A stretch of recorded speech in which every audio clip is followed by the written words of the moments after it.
How's it going? It's time to relace my hunting boots. So thought I'd film it and share it just for a bit of fun. Nothing groundbreaking, but there might be some useful hints in what I'm going to do. Catch us later. You can see the laces on these boots not too bad, but coming towards the end of their life, I don't really want them to bust when I'm out in the bush or whatever. So I'm going to replace those. I'm going to treat the leather a bit too, and yeah, I'm going to use Paracord. Actually, this is Paracord.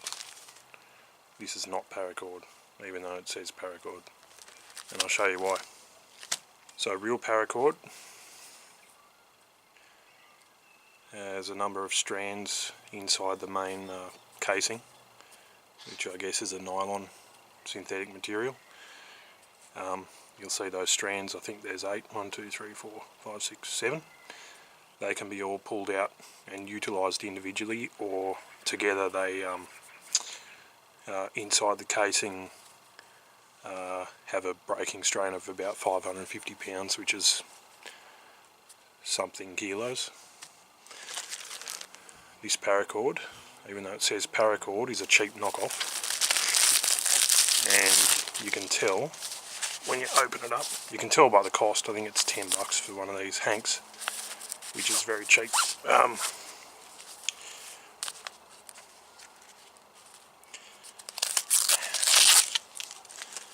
No idea how to even open it up.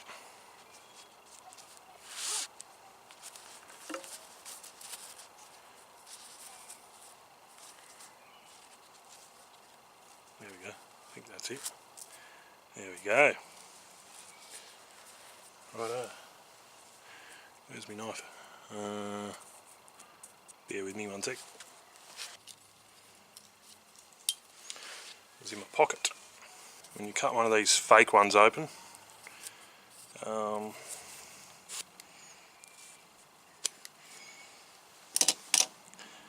see inside, holy crap, there's strands. I don't know what's real or not anymore.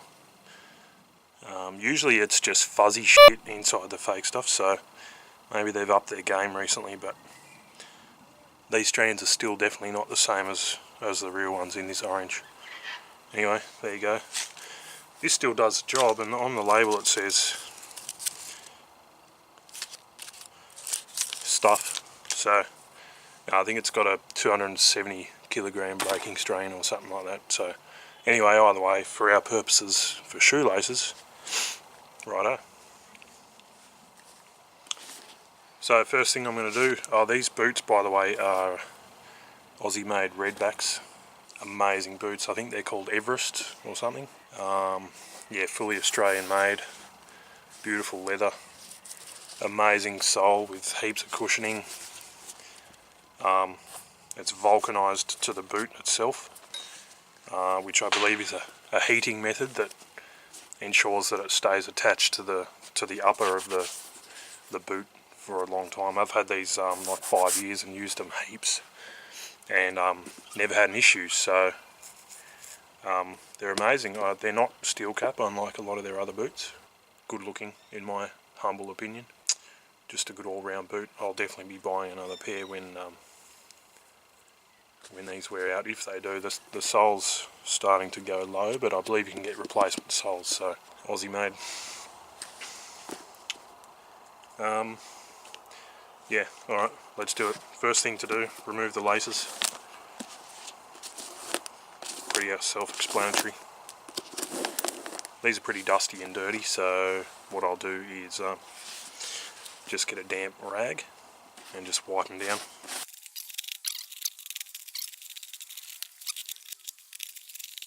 Get in them. I'll let those dry a bit. Then we'll go to the dubbing. It's just a topical treatment made of something, and just going to rub it on with this cloth.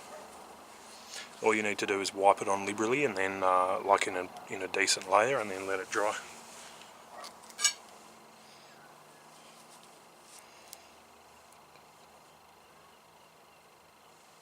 So just all over. Paying particular attention to these areas of high wear, like on the toe. These are particularly thirsty areas because more of the grain is exposed on the leather, so maybe do a double layer on the front. We'll see you later.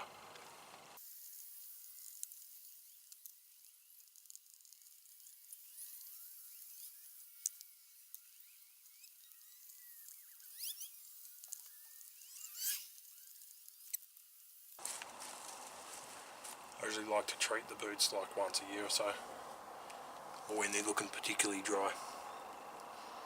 Alright, let's do the laces. Now these laces are a good length, so I'm gonna just keep them, cut the paracord to same length. Goes without saying, but if yours are too long or short, you could cut the paracord accordingly.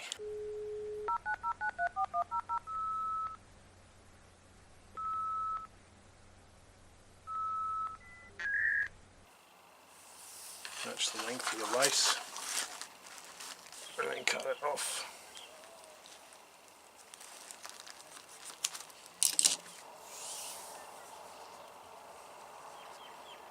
And then do same.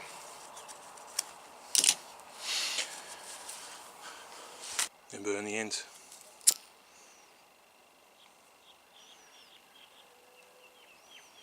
Don't spill it on your knees.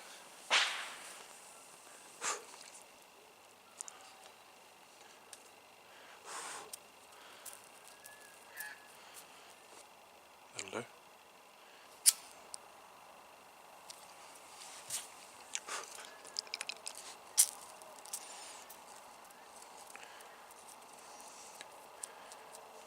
There we go. Final step. Lace them up.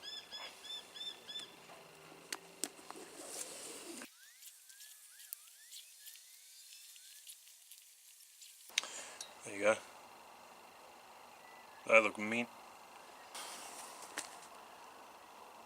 Quick and fun way to refurbish your hunting boots. I would encourage you to look into these Redbacks. They're amazing. Alright, see you later.